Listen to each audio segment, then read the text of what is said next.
মহারাজ মহারাজ, সুখবর, অনেক বড় সুখবর। কি খবর মন্ত্রী? এমন উচ্ছ্বসিত কেন দেখছি তোমাকে? মহারাজ, ছোট রানী মৃণালিনী এক কন্যা সন্তানের জন্ম দিয়েছেন। সত্যি বলছো মন্ত্রী? হ্যাঁ মহারাজ, মা ও কন্যা দুজনেই সুস্থ আছেন। রাজকন্যার জন্মলগ্ন খুবই শুভ মহারাজ। সেই হবে রাজ্যের ভাবী রানী। ভবিষ্যতে সেই আপনাদের সকল সমস্যার সমাধান করবে। আজকে থেকে 7 দিন রাজ্যে উৎসব চলবে। সকল প্রজাকে মিষ্টি বিতরণ করা হোক। মহারাজের জয় হোক, মহারাজের জয় হোক।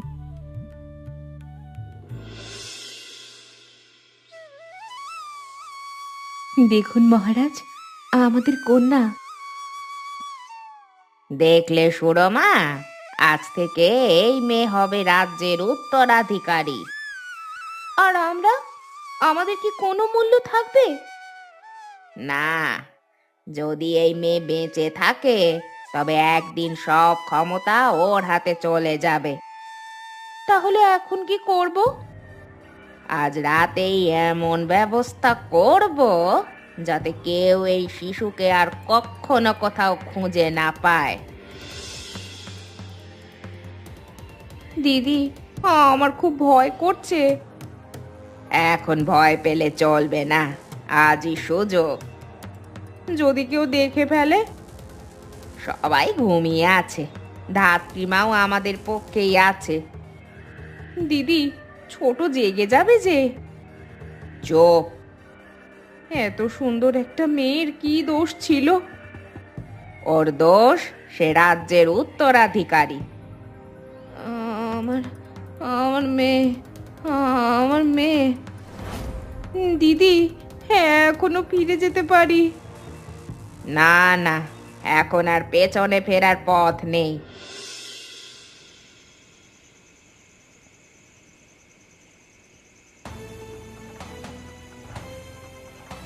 দিদি, আমার বুকটা কেমন কাঁপছে। এখন দুর্বল হলে চলবে না, এত দূর এসে আর ফিরে যাওয়া যাবে না। যদি মেয়েটার কিছু হয়ে যায়? তাহলে এই ভবিষ্যতে আমাদের ক্ষমতায় ভাগ নিতে কেউ আসবে না। আমরা কি খুব বড় পাপ করছি না দিদি? পাপ আর পুণ্যের কথা ভাবলে রাজপ্রাসাদে টিকে থাকা যায় না। শুনলে মনে হচ্ছে ও আমাদের থামতে বলছে। এটা শুধু একটা শিশু, এর কান্না শুনে মন দুর্বল করো না। যদি কোনো অলৌকিকভাবে বেঁচে যায় ও? এই নদীর স্রোত ওকে এমন দূরে নিয়ে যাবে যে কেউ আর কোনোদিন ওকে খুঁজে অবধি পাবে না। আমার খুব খারাপ লাগছে দিদি। মনে রাখিস মেজো, আজ রাতের কথা কেউ জানবে না। আমার মেয়ে, আমার মেয়ে, আমার মেয়ে কোথায়? কে আমার মেয়েকে নিয়ে গেল? কেউ আছো? দাসী, প্রহরী, সবাই কোথায়? কি হয়েছে রানীমা? আমার মেয়ে নেই, আমার মেয়েকে খুঁজে বের করো। মহারাজ, মহারাজ, আমাদের মেয়ে নেই, কেউ ওকে চুরি করে নিয়ে গেছে। হায় বিধাতা, এ কি সর্বনাশ! সারা রাত তো আমরা কিছুই জানতাম না। কেউ আমার মেয়েকে ফিরিয়ে দাও। মহারাজ, একটা কথা বলবো? বলো। গতকাল রাত থেকে ছোট রানী অদ্ভুত সব আচরণ করছিলেন। বারবার বলছিলেন শিশুটিকে নিয়ে কোথাও চলে যাবেন। কি বলছো দিদি তুমি এসব? আমিও তাই শুনেছি মহারাজ। বিশ্বাস না হলে ধাত্রীমাকে জিজ্ঞেস করুন না, সে তো সামনেই আছে। মিথ্যে, সব মিথ্যে। তাহলে শিশুটি কোথায় গেল? মহারাজ, মহারাজ, আমাকে আপনি বিশ্বাস করুন, আমি আমার মেয়েকে প্রাণের চেয়েও বেশি ভালোবাসি। সারা রাজ্য খুঁজেও রাজকন্যার কোনো সন্ধান পাওয়া গেল না। না মহারাজ, সৈন্যরা সর্বত্র খোঁজ করেছে, কিন্তু রাজকন্যার কোনো চিহ্ন পাওয়া যায়নি। মহারাজ, মহারাজ, আমি নির্দোষ। কেউ আমার মেয়েকে আমার কাছ থেকে কেড়ে নিয়েছে। কিন্তু মহারাজ, কক্ষে জোর করে ঢোকার কোনো চিহ্ন তো পাওয়া যায়নি। ঠিক তাই, আর শিশুটি তো ছোট রানীর কক্ষ থেকেই হারিয়েছে।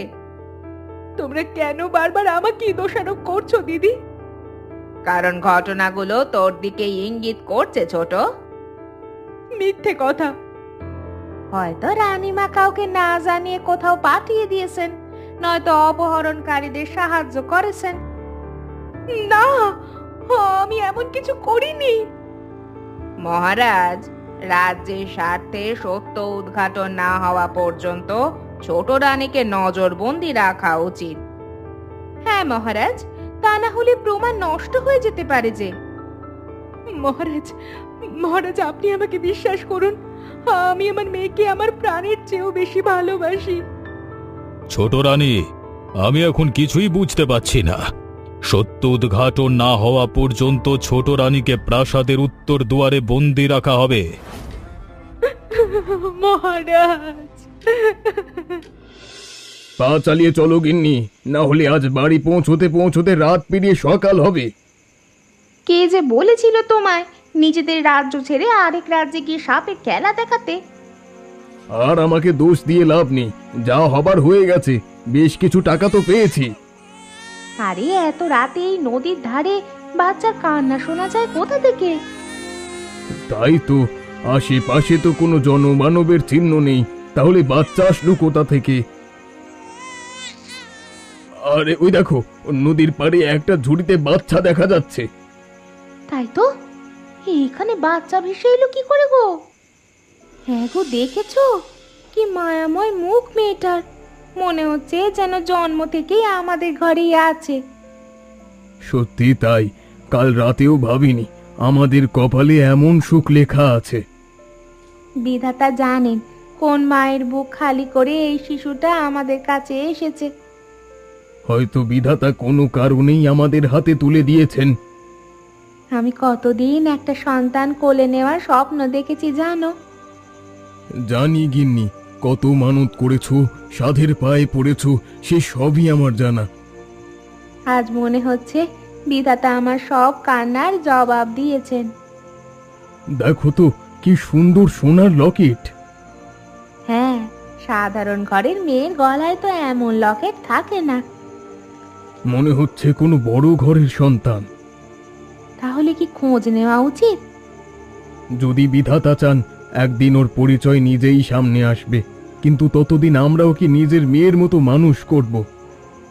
হ্যাঁ, কখনো যেন ও বুঝতে না পারে যে আমরা ওর জন্মদাতা নই।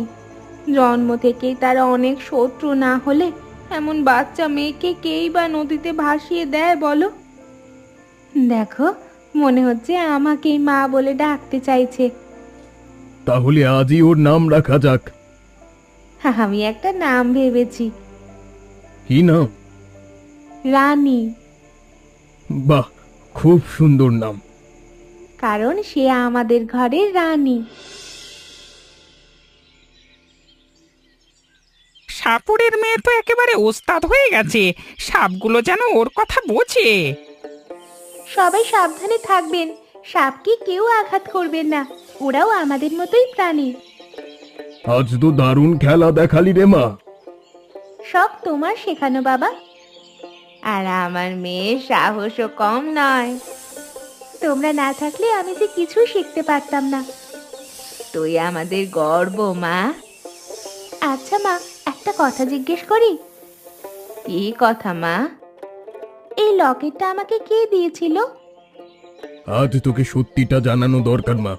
এত বছর ধরে এই গোপন কথাটা আমরা নিজেদের মধ্যে রেখেছিলাম। যেদিন তোকে পেয়েছিলাম সেদিনই এটা তোর গলায় ছিল। আমাকে পেয়েছিলে মানে?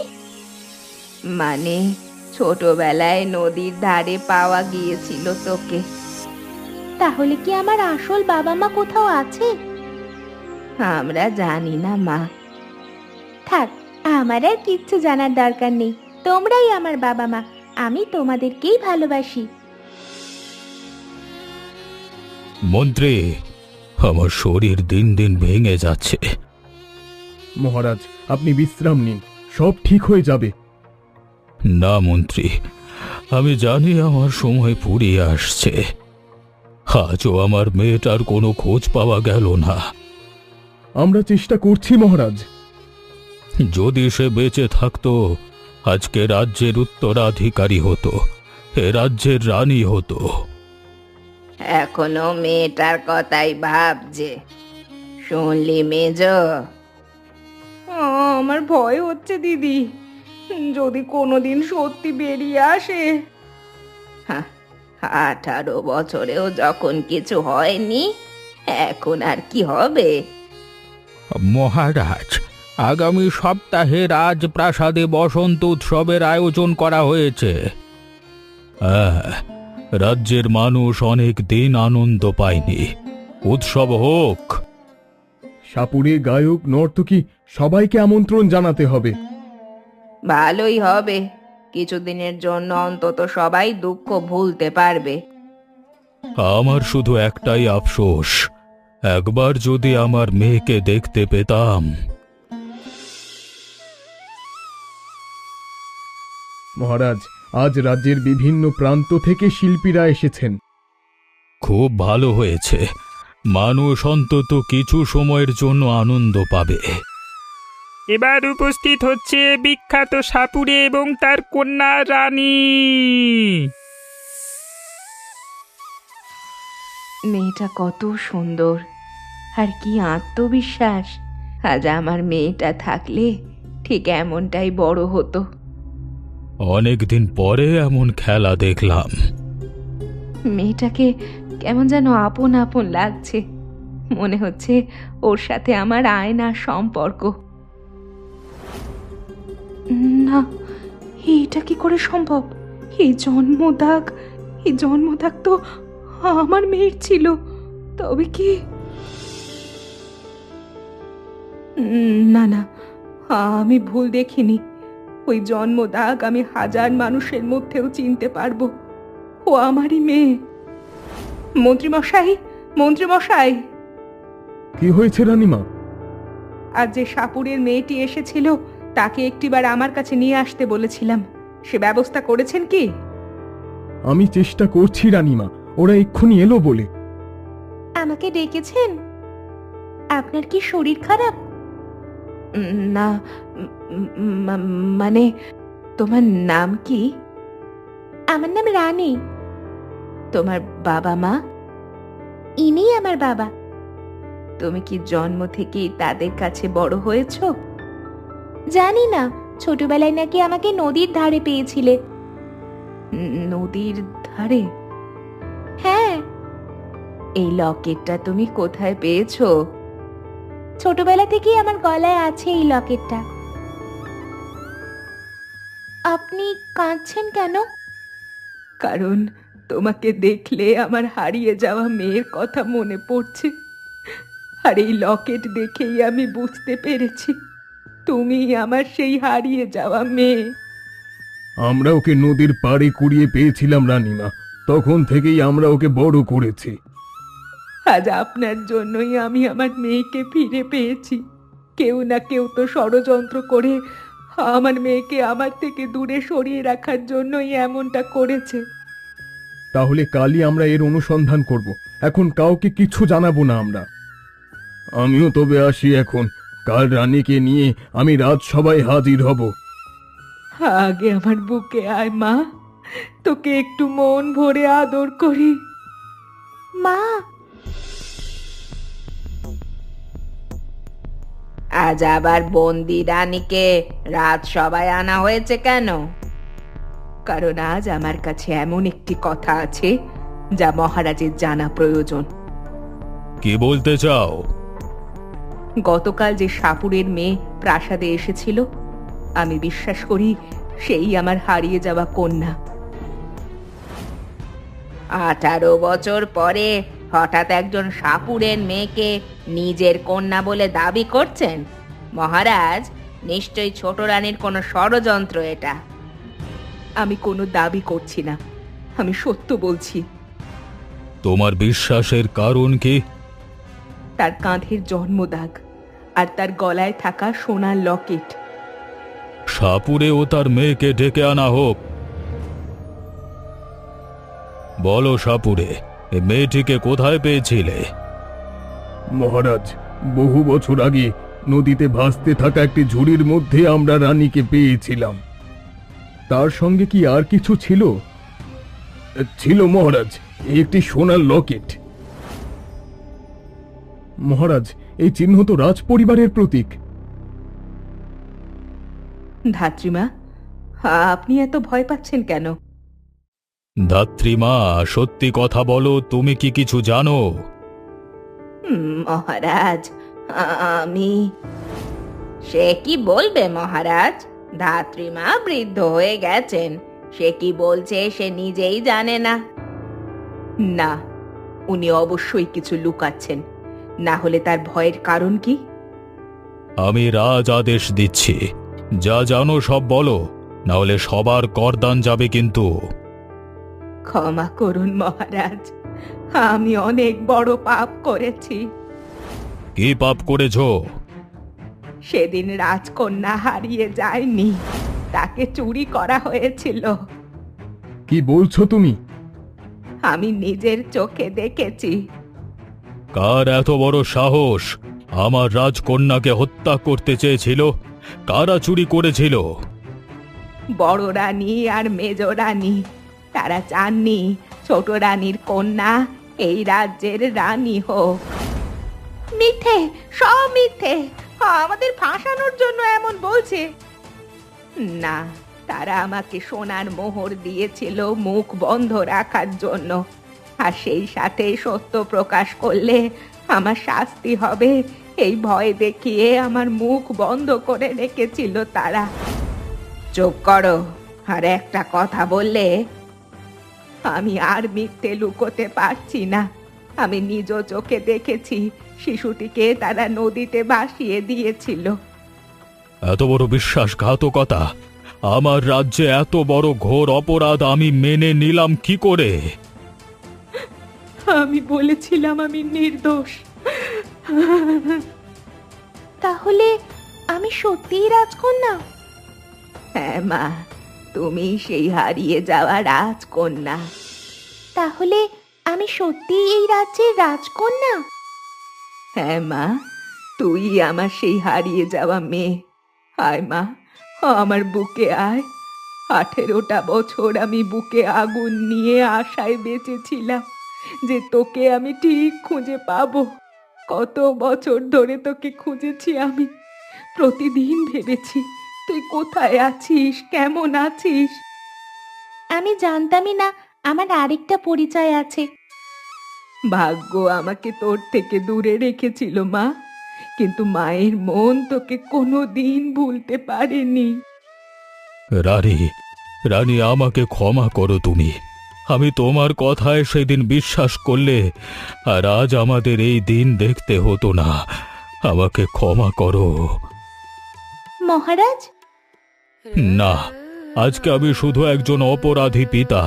আমি সত্য যাচাই না করেই তোমার মাকে বন্দি করেছিলাম। মহারাজ, না মৃণালিনী, আজকে আমাকে বলতে দাও, তোমার প্রতি আমি অন্যায় করেছি। তুমি কি আমাকে ক্ষমা করতে পারবে? আপনি আমার স্বামী, আপনার কষ্টও তো কম ছিল না। এই দুই বিশ্বাসঘাতক রানী রাজ পরিবারের সঙ্গে বিশ্বাসঘাতকতা করেছে। তাদের সব রাজকীয় মর্যাদা বাতিল করা হলো। এক্ষুনি ওদের বন্দি করো। মহারাজ, আমাদের ক্ষমা করুন। লোভের বশে আমরা ভুল করেছি, দয়া করে আমাদের শাস্তি দেবেন না। ছোট বোন আমার, আমরা তো তোর বোনেরই মতো, আমাদের ক্ষমা করে দে। তোমাদের জন্য একটি শিশু তার পরিবার হারিয়েছে, একটি মা 18 বছর বন্দি থেকেছে। এই অপরাধের ক্ষমা নেই। প্রহরী, ওদেরকে কাল কুঠুরিতে বন্দি করো। আজকে থেকে রানী আবার এ রাজ্যে রাজকন্যা হিসেবে স্বীকৃতি পেল। সেই হবে রাজ্যের নতুন রানী, আর তাকে লালন পালন করবার জন্য সাপুরে পরিবার ও রাজমর্যাদায় থাকবে এই প্রাসাদে।